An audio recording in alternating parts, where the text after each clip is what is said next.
Man, sitting in the back kind of watching, and you guys asked Pop some good questions. Which one did you enjoy? Was it Ray? All of them. Enjoyed the responses. You got to give our guys credit.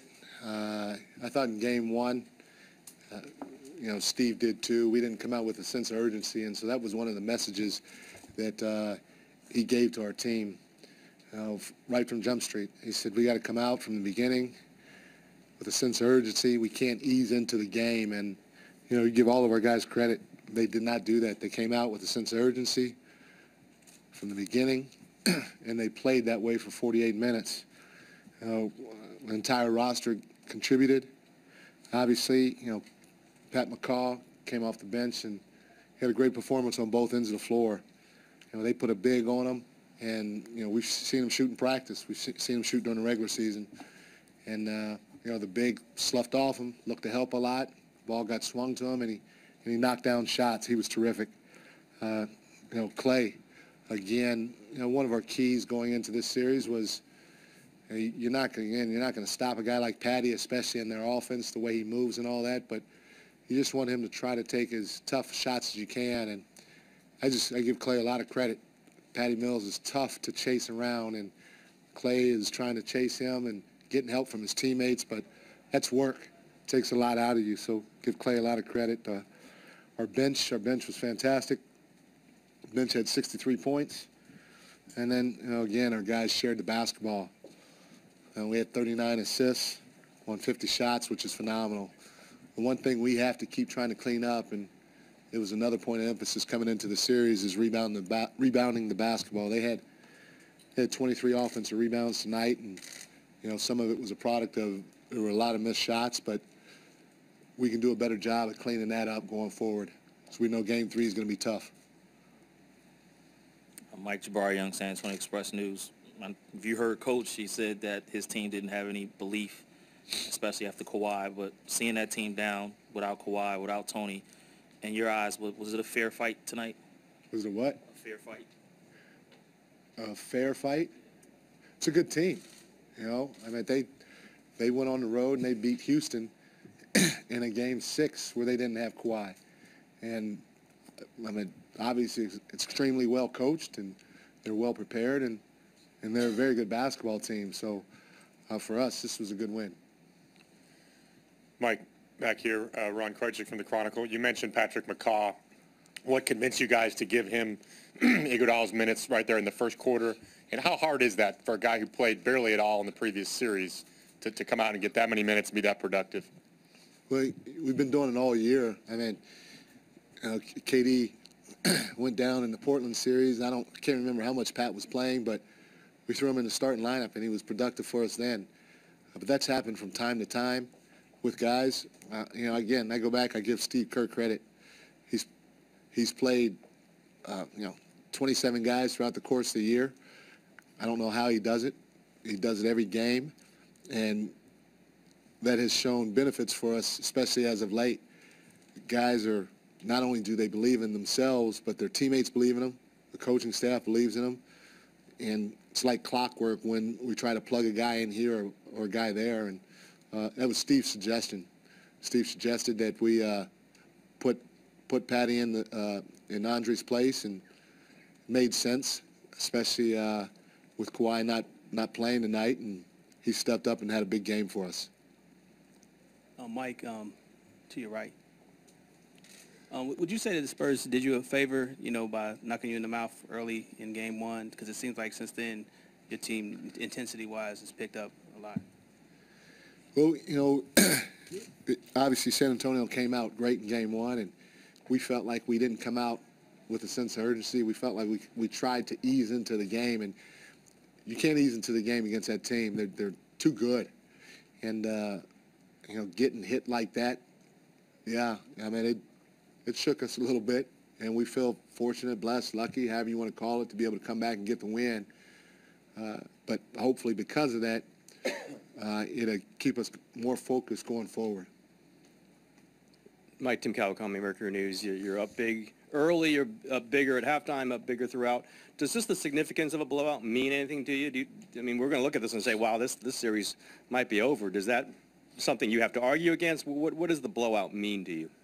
No, what you look at, it doesn't matter how many points you win by, and sometimes it doesn't matter if you lose, because sometimes things can just kind of fall the other team's way and you may lose, but you may do things the right way.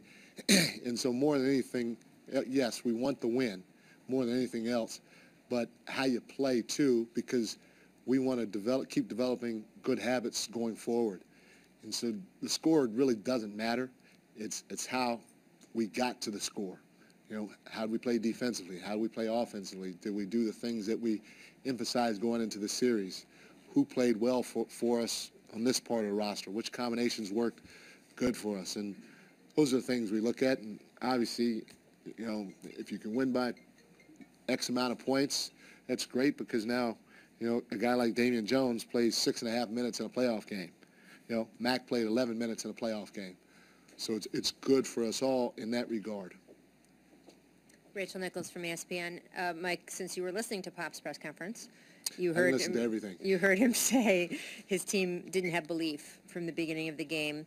As the opponent, what sense of that do you get as you guys are out on the floor playing against them? I mean, I don't know. That's I can't say what they are feeling or thinking or anything like that. I just know that we told our guys, Steve told our guys, hey, we got to come out and play with a sense of urgency from the beginning. We can't ease into the game. And that was his message to the team afterwards, too, going into Game 3. I mean, we think Game 1 was tough.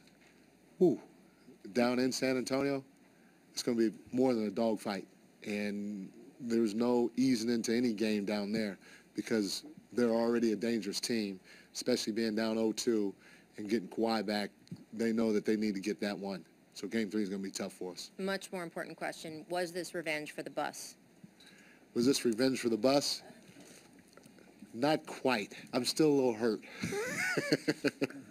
I'm just glad they didn't put the cuffs on me, though. Not in front of my kid. Mike over here, one last McCaw question. If there's been any criticism this year, it's kind of been his reluctance to shoot. Passed up a couple open looks early in the game. Did anybody get on him and say, hey, just shoot those things? I mean, and how often does that happen? Do you guys have to remind him, hey, take that shot, you can shoot? Well, Pat's obviously a rookie, and he's a young rookie, at that. And we've all seen him shoot in practice. He can shoot the ball, especially if you're going to give him time like that. He can do a lot of things offensively. And, yeah, when he first came in the game, he passed a couple of shots, and I just don't think he realized that he was going to be that wide open. He had LaMarcus on him. LaMarcus was basically in the paint trying to help every place else every time he caught the ball, and so he had time to shoot just like he was in the gym during practice. And we've seen him knock down shot after shot after shot. And so when he passed up the first one or two, guys on the floor said it.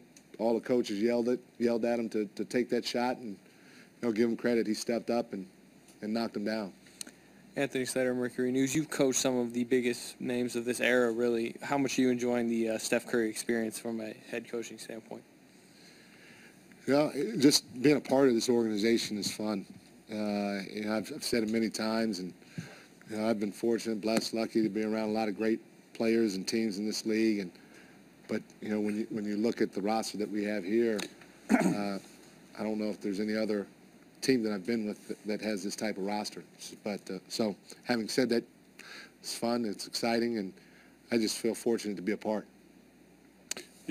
Mike, Mark Purdy from Bay Area News Group, Mercury News.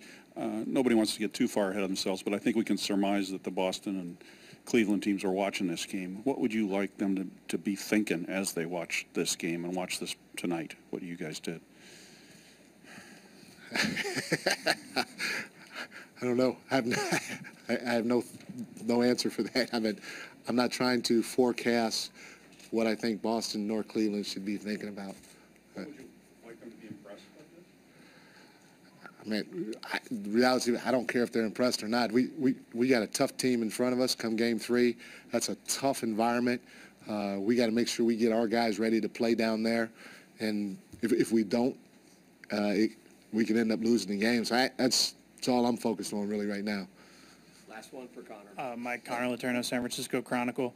When you have the bench playing like this, does it give you a little bit more flexibility rotation-wise going forward? Do you feel like you can make some more tweaks when they're playing like that? You know, we felt this way anyway, but come playoff time, the games are usually close, and you want your best guys on the floor. And so what that usually means is increased minutes for KD, Draymond, Clay, and Steph for the most part.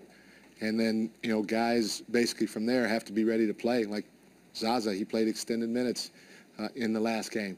That was not planned. And so, you know, you want to play your top guns, bigger minutes. And then Steve's always had confidence in the bench. And they felt that. And because they felt it, we feel like they'll always be ready when their number's called. Great. Thank you, guys.